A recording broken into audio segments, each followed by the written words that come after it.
Koresh was once a world of arcane mastery. Then, the Void Lord Dementius came. He opened countless portals to the Void and twisting nether, flooding the whole world with destructive energy.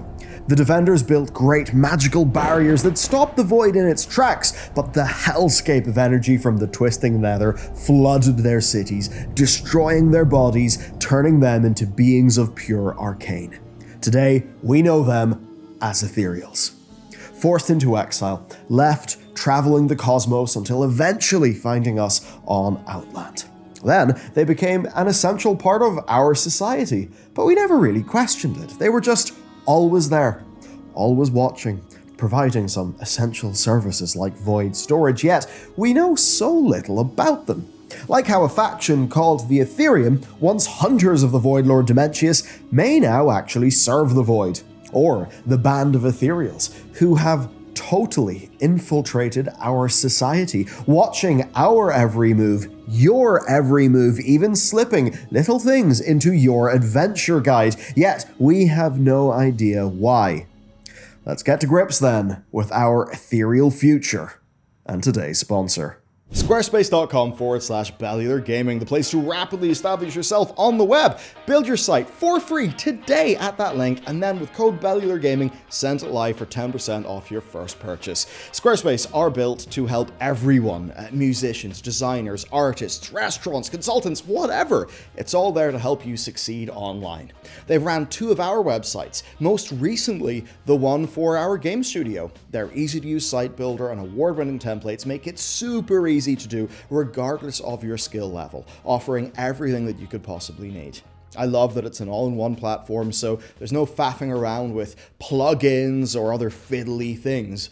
But of course, there is code injection, there is custom CSS, so you can go advanced as you want, or just stick with their fantastic pre-made templates where you can very easily and quickly change your content, add or remove content blocks with their easy-to-use editor. So whether you're a small business, you're an artist who just wants a great portfolio to secure your next job, or you just want a nice personal site, they've got you covered. So put your best foot forward by building yourself a site for free today at squarespace.com/Bellular Gaming and send it live with that code for a 10% discount. A big thanks to them for supporting the channel, supporting our game development, supporting our team. And with that said, let's go.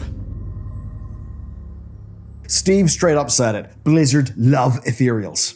And yeah, of course, all that fun systemic stuff like transmog, but also because they're an unpredictable force, chaotic in their own way, primed to show a whole new perspective. And Blizzard have certainly dropped hints. I mean, why was a coin slipped into your adventure guide at the start of this expansion? Take Thermitage Rasheen, the guy who we used to give a lot of items to in order to get powerful gear. Why was he doing that? And why did an NPC later tell us that he really isn't a particularly trustworthy guy? See, it's weird. For a species, many of whom were once bent on a singular mission of revenge against the Void, as we saw in TBC, much of the new perspective on them is actually in and around serving Void, or at least falling to it. For a long time, we actually knew what Ethereals wanted, right? It was revenge and Dementius, and making as much coin as they possibly could. They wanted to have their fingers in the cookie jar, but now there are 2 major factions. There are the Void ones and the Arcane ones, each with vastly different aims for the cookie jar. Arcane Ethereals are split between the Protectorate, the faction who uphold that hunt for Dementius, then the Consortium, who are your standard trade princes, traders, thieves, that kind, and the Ethereum. Now that last group, the Ethereum, were once the wizard kings of Koresh, and they led the hunt for vengeance, but slowly came round to desiring the Void, to summoning in its power, to eventually somewhat becoming it. It seems like a dangerous game to be playing, all things considered.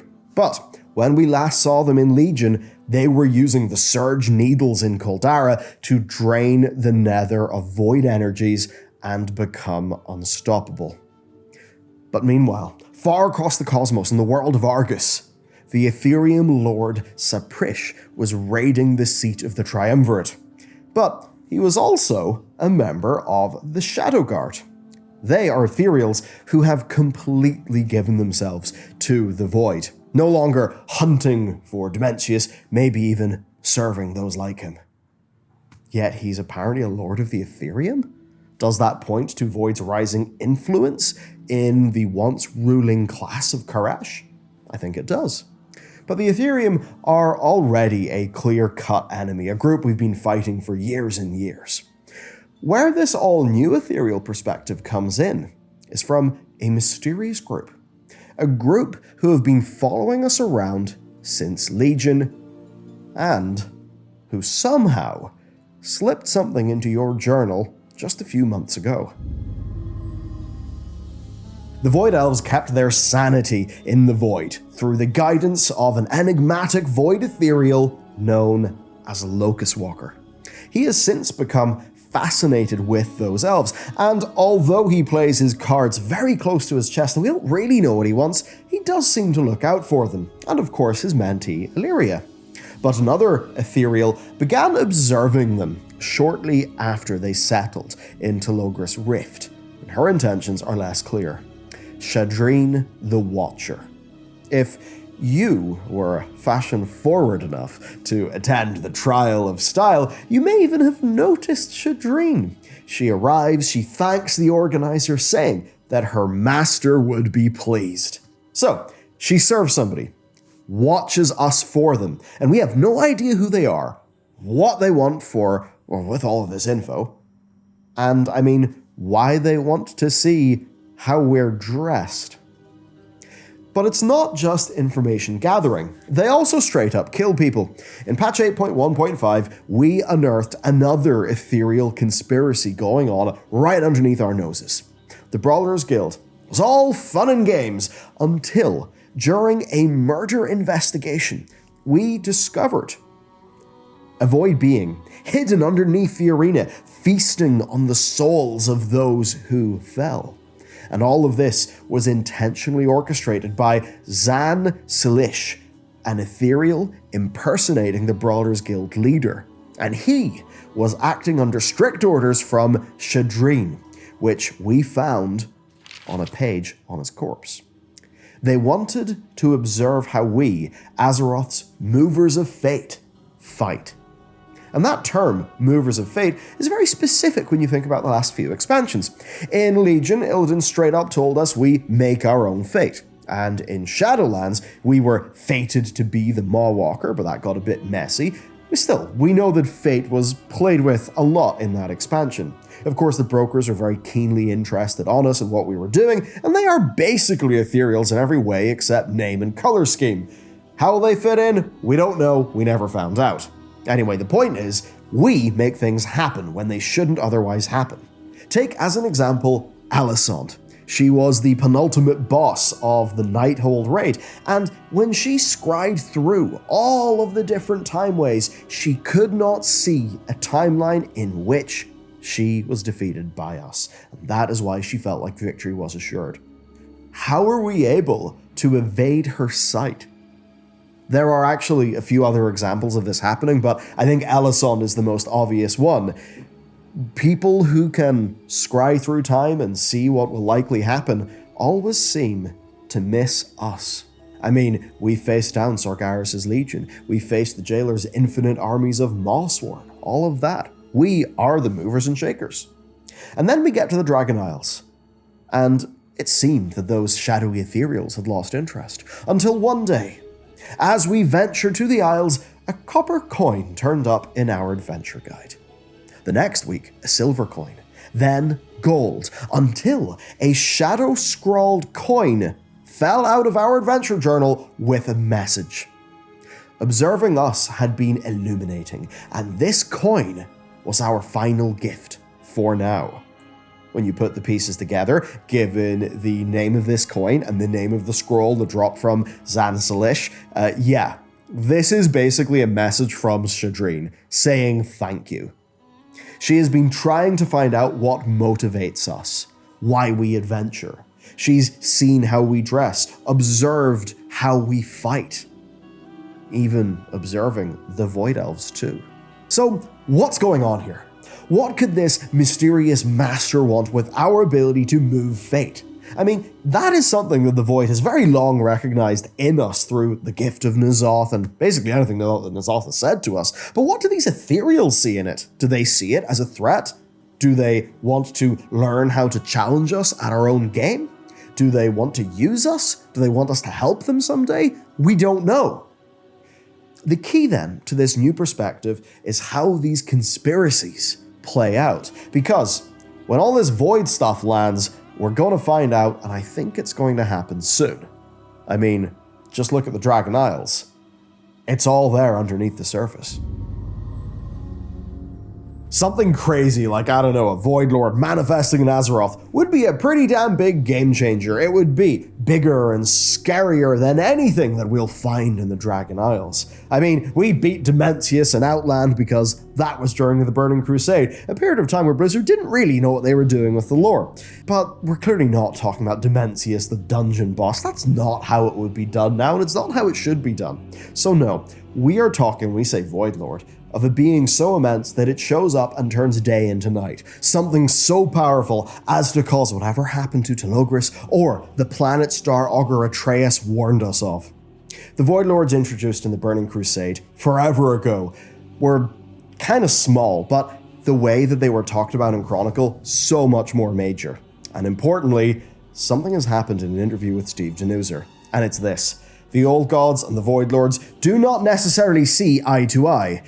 He confirmed that they could actually disagree about stuff.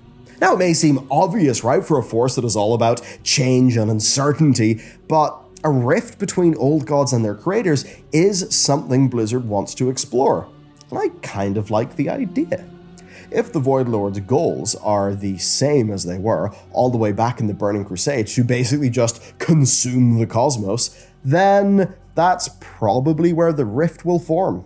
Because the Void Lords may not have changed much since then, but the Old Gods, they almost certainly have. Dragonflight is showing us a whole new history of the Black Empire, one that was not purely an era of corruption, that at least had some advancements. And in a way, there being pros to that has always been a part of the canon as we've understood it. As an example, the Curse of Flesh. That is what turned many of the native races of Azeroth away from being essentially, automatons of the Titan's Keepers, and into being, yes, mortals, and the mortality bit's a bit of a downside, but also beings that have free will, that perhaps have more of a soul. That's kind of a good thing for us. Yet for so many denizens of Azeroth, they trace it back to something that the Titanic-aligned forces would call the Curse of Flesh. Yet, for many people in Azeroth, well, being alive is a gift. Think about that. We're discovering that Azeroth is this super powerful entity as well, and nobody seems to fully understand her. They just know she's super powerful. And what we're finding out at the minute is an old god that claims to have nurtured the flesh of the planet, not corrupted it. I mean, this is all hyper-mysterious, biased source, ancient history stuff at the minute, but it does kind of cut through, or what cuts through is the Black Empire and the Old Gods being essentially way more nuanced than we thought. Maybe so much so that they'll break with the Void Lords on some key issues, like, say, whether or not Azeroth is for dinner. So really what I'm illustrating here is that the Void lore that we basically took for granted all the way back in the Burning Crusade of, tentacles mean, it's not fully workable anymore. Void is a truly chaotic force that won't even team up with itself. And this is exactly the energy that the Ethereals have been embodying for a long time and that Blizzard loves. When the time comes for us to dive into the storyline, we are going to find Ethereals on every side. And that's something I'm pretty excited for. The Void is coming, but it's not just the Ethereals who are going to bring a new perspective. Void itself is transforming into not being just a pure black and white simple evil, but there are still deeply powerful Void forces out there that are gathering strength, like, say, Ashara, who likely is a master of both Void and Arcane. That'll be interesting, especially as there are whispers of prophecies of the Void that are starting to solidify. There are some prophecies of Ashara's return in 10.0.7. There's a lot of things pointing towards Void finally being ready to make a move. But the traditional story of old gods serving void lords doesn't fully hold anymore. I think things are going to be more nuanced. There's more story to tell, and we've come a long way since the Void Lords that were introduced in the Burning Crusade, who basically were just small dungeon bosses that were pretty easy to kill. The Ethereals are caught in the middle of all of this, victims of the Void, and some now its servants.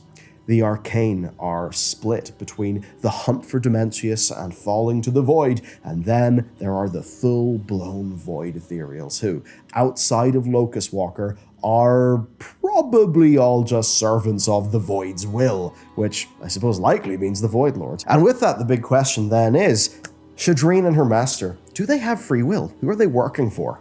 If they're happy to summon void entities under the Brawlers Guild to feast on souls, then, well, we've got to be big time suspicious. So, the next time Shadreen appears with a gift, perhaps slipped into your adventure journal, maybe question it, maybe wonder if there's going to be more trouble down the line. Because when all those void conspiracies finally land, we may find the new perspective that Blizzard want to show with the Ethereals is not so friendly. Now next time, I'm going to dive into the whole Ashara prophecy, because we can be sure that she will play a major role in what is to come. And to give you a final little gift, I just want to remind you of something. In Tazavesh, we see all of these brokers who obviously look super similar to Ethereals, and that's a connection that I think we all know is going to be explained at some point in time. Trade Prince Gallywix is in there, trying to make some sort of deal. So whenever it all goes down, maybe we could be getting Arcane Ethereals, Void Ethereals, brokers, something to do with Gallywix trying to profit off this. We can have Ashara in some sort of way. We can have all the regular old god sort of affair. I mean, there is so much, and that's not even to speak of the Prophet Medivh, who we last saw flying into a rift, into the Twisting Nether, when Karazhan was done. The Legion wasn't important enough. He had to go somewhere else, and he left the Legion problem to Khadgar. The question is, what was Medivh doing? And I have a feeling that it's basically connected to everything we've touched on today. That's it for the video. Of course, thanks to our sponsor for supporting the show. Thank you to you for watching, and I'll see you next time.